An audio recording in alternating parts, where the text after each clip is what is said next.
नमस्कार, स्वागत है आपका Mahabharat a complete saga season 2 में। नमस्कार। महाभारत के वन पर्व में पांडवों ने सिर्फ तीर्थ ही नहीं किए, उन्होंने अपने अंदर और बाहर के राक्षसों का भी सामना किया। पिछले पड़ाव तीर्थ यात्रा पर्व में हमने सुना कि कैसे पांडव ऋषि लोमस के साथ भारतवर्ष की एक बहुत लंबी यात्रा पर थे, जहां उन्होंने अगस्त्य ऋषि और राजा शिबी जैसी महान हस्तियों की कहानियां सुनी। बिल्कुल। लेकिन आज हम धोखे और कर्तव्य की दो ऐसी ही कहानियों में उतरेंगे, जहां एक राक्षस ब्राह्मण के भेष में आता है और एक महायुद्ध अनजाने में किसी के लिए मोक्ष बन जाता है। और ये आज की चर्चा का सबसे बड़ा सवाल है ना, कि क्या हर विनाश के पीछे कोई छिपा हुआ उद्देश्य होता है। आज हम वन पर्व के जटासुर वध पर्व और यक्ष युद्ध पर्व की गहराइयों में जाकर इसी सवाल का जवाब ढूंढने की कोशिश करेंगे। तो चलिए जटासुर से शुरू करते हैं। सोर्सेज बताते हैं कि ये कोई आम राक्षस नहीं था। नहीं, बिल्कुल नहीं। वो पांडवों के साथ ही रह रहा था, एक उच्च कोटि के ब्राह्मण का भेष धरकर। मुझे ये बात हैरान करती है कि जटासुर इतने समय तक उनके साथ रहा और किसी को शक क्यों नहीं हुआ, धर्मराज युधिष्ठिर को भी नहीं। ये एक बेहतरीन सवाल है और ये उस समय पांडवों की जो मेंटल स्टेट थी उसे दिखाता है। अच्छा। वे वनवास में थे, थके हुए थे और शायद थोड़े बेफिक्र भी हो गए थे। लेकिन इससे भी बड़ी बात है युधिष्ठिर का धर्म।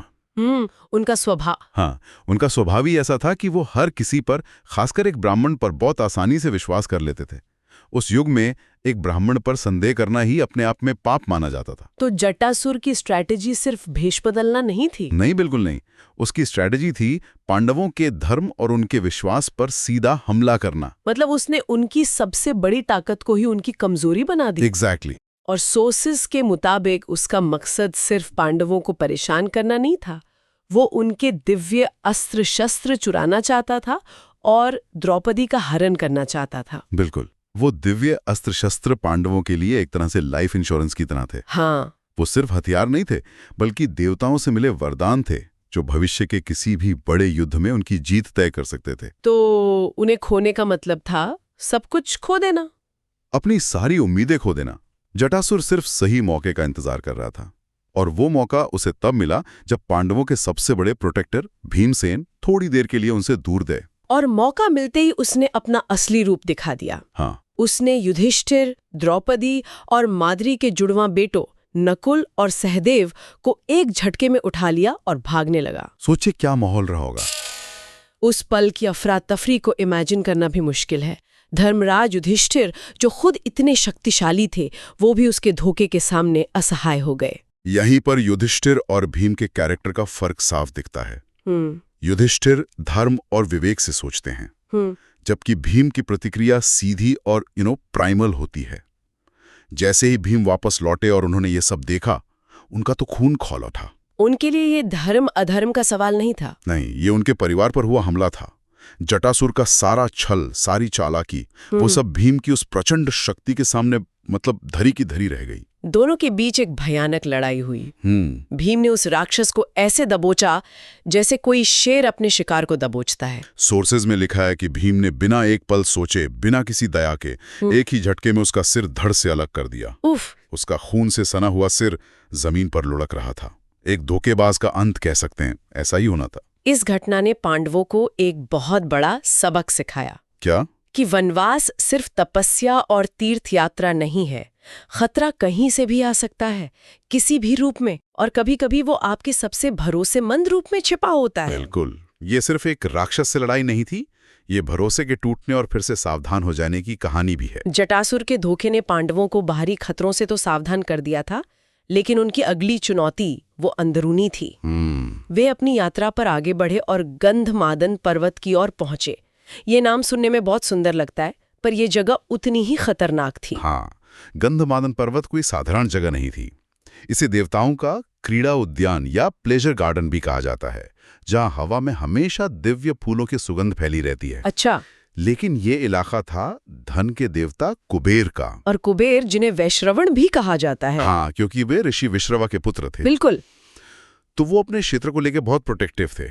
यहाँ बिना अनुमति के प्रवेश करना मतलब सीधे सीधे धन के देवता को चुनौती देना था। और पांडवों के पहुंचते ही ये चुनौती सामने आ भी गई। तुरंत क्रोधवासा नाम की राक्षस और यक्षों की एक पूरी सेना ने उन पर हमला कर दिया। उनके हाथों में गदा, भाले, तलवारें, सब कुछ था। और एक बार फिर संकट के समय भीमसेन ही ढाल बनकर आ गया है। यहाँ एक बात गौर करने वाली है, यक्ष कोई साधारण राक्षस या असुर नहीं होते। अच्छा, वे प्रकृति की आत्माएं हैं, खजानों के रक्षक हैं, जो आमतौर पर इंसानी मामलों से दूर रहते हैं। तो उनका इस तरह हमला करना ये दिखाता है कि पांडवों ने अनजाने में उनकी किसी सीमा को लांघ दिया था। एग्जैक्टली। लेकिन उस वक्त भीम के लिए ये सब सोचने का समय नहीं था। कहाँ था? उन्होंने अकेले ही उस पूरी सेना का सामना किया। उन्होंने अपने बाणों से यक्षों के हथियार काट डाले और उनके शरीर भेद दिए। उस युद्ध में भीम ने इतने राक्षसों और यक्षों का संहार किया कि जो बच गए वे डरकर पूर्व दिशा की ओर भाग गए। एक तरह की विनाश लीला थी वो। यहाँ भीम का किरदार एक बार फिर सामने आता है। वो पांडवों के प्रोटेक्टिव फोर्स हैं। लेकिन क्या उनका ये असीम क्रोध और बल कभी-कभी समस्या भी बन जाता है? ये भीम के कैरेक्टर का सबसे दिलचस्प पहलू है। उनका पहला इंस्टिंक्ट हमेशा अपने परिवार की रक्षा करना होता है, और इसके लिए वो किसी भी हद तक जा सकते हैं। उनका बल उनकी सबसे बड़ी ताकत है। लेकिन हाँ, कभी-कभी यही उनकी कमजोरी भी बन सकता है, जब वो बिना सोचे समझे एक्शन लेते हैं। लेकिन इस मामले में तो उनका एक्शन जरूरी था। बिल्कुल जरूरी था, क्योंकि हमला उनकी तरफ से शुरू नहीं हुआ था। और इस विनाश लीला के बाद कहानी में एक बहुत बड़ा ट्विस्ट आता है। हाँ। जो यक्ष बच गए वो भागे भागे अपने राजा यानी कुबेर के पास पहुंचे। उन्होंने शिकायत की कि एक इंसान ने हमारी पूरी सेना को तहस-नहस कर दिया और आपके मित्र मणिमान को भी मार डाला है। अब कोई भी सुनेगा तो यही सोचेगा कि कुबेर गुस्से से आग बबूला हो जाएंगे और पांडवों को श्राप दे देंगे। बिल्कुल, यही एक्सपेक्टेशन होती है। लेकिन हुआ ठीक इसका उल्टा। क्या हुआ? कुबेर पांडवों के सामने प्रकट हुए, पर उनके चेहरे पर गुस्सा नहीं, बल्कि एक अजीब सी मुस्कान थी, एक तरह की प्रसन्नता थी। और उन्होंने एक ऐसा रहस्य खोला जिसने उस पूरे युद्ध का मतलब ही बदल कर रख दिया। मतलब ही बदल दिया? और वो रहस्य क्या था? कुबेर ने बताया कि जिन यक्षों और राक्षसों को भीम ने मारा था, वे सब अगस्त्य ऋषि के एक बहुत पुराने श्राप से पीड़ित थे। अगस्त्य ऋषि के श्राप से? हाँ। कहानी यह है कि बहुत समय पहले कुछ थाली वे देवताओं की एक सभा चल रही थी, और इन यक्षों ने वहां विघ्न डाला था, डिस्टर्बेंस क्रिएट की थी। अच्छा। इससे क्रोधित होकर ऋषि अगस्त्य ने उन्हें श्राप दे दिया था। अरे, तो इसका मतलब भीम का वो भयानक संहार असल में एक मर्सी किलिंग जैसा था। एग्जैक्टली। ये तो कहानी को पूरी तरह से पलट देता है। यही इस कहानी का कोर पॉइंट है। उस श्राप से मुक्ति का सिर्फ एक ही रास्ता था, किसी वीर मनुष्य के हाथों युद्ध में मृत्यु। वाह। तो भीमसेन का क्रोध, उनका पराक्रम, उनकी विनाश लीला अनजाने में उन सभी यक्षों के लिए मोक्ष का साधन बन गई। उनको लग रहा था कि वे सिर्फ अपने परिवार को बचा रहे हैं, लेकिन असल में वे एक कॉस्मिक पर्पस पूरा कर रहे थे। वाह, ये महाभारत की सबसे खूबसूरत बातों में से एक है। जो चीज सतह पर हिंसा और विनाश दिख रही है, उसकी गहराई में किसी का कल्याण छिपा है। भीम यहाँ संहारक नहीं, बल्कि एक मुक्तिदाता की भूमिका निभा रहे थे, और उन्हें खुद इस बात का पता नहीं था। और अगर हम इसे बड़े परिप्रेक्ष्य में देखें तो यह महाभारत की एक मुख्य थीम को दर्शाता है, नियति या डेस्टिनी। बिल्कुल। पांडवों की यात्रा में होने वाली हर घटना, चाहे वो कितनी भी हिंसक या दुखद क्यों ना लगे, किसी बड़े उद्देश्य का हिस्सा थी। जटासुर का वध उन्हें धोखे से सावधान करता है, और यक्षों से युद्ध उन्हें नियति के अदृश्य धागों का एहसास कराता है। सही कहा। तो आज हमने देखा कि कैसे पांडवों ने पहले जटासुर के छल का सामना किया, जो धर्म के मुखौटे के पीछे छिपा था, और फिर गंधमादन पर्वत पर यक्षों के साथ एक ऐसे युद्ध में उलझे जिसका अंत बेहद अप्रत्याशित था। एक तरफ धोखा था, दूसरी तरफ एक अनजाना कर्तव्य।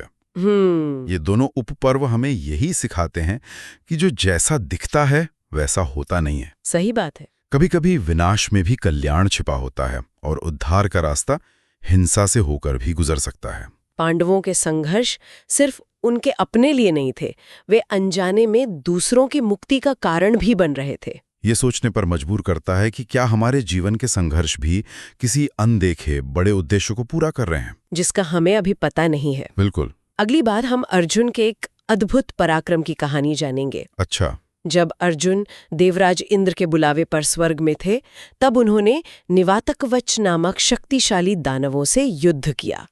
ये युद्ध कैसे हुआ और अर्जुन ने किन दिव्यास्त्रों का प्रयोग करके देवताओं के शत्रुओं का नाश किया, ये सब जानेंगे हम अगले पड़ाव में निवातक कवच युद्ध पर्व में। सुनना मत भूलिएगा।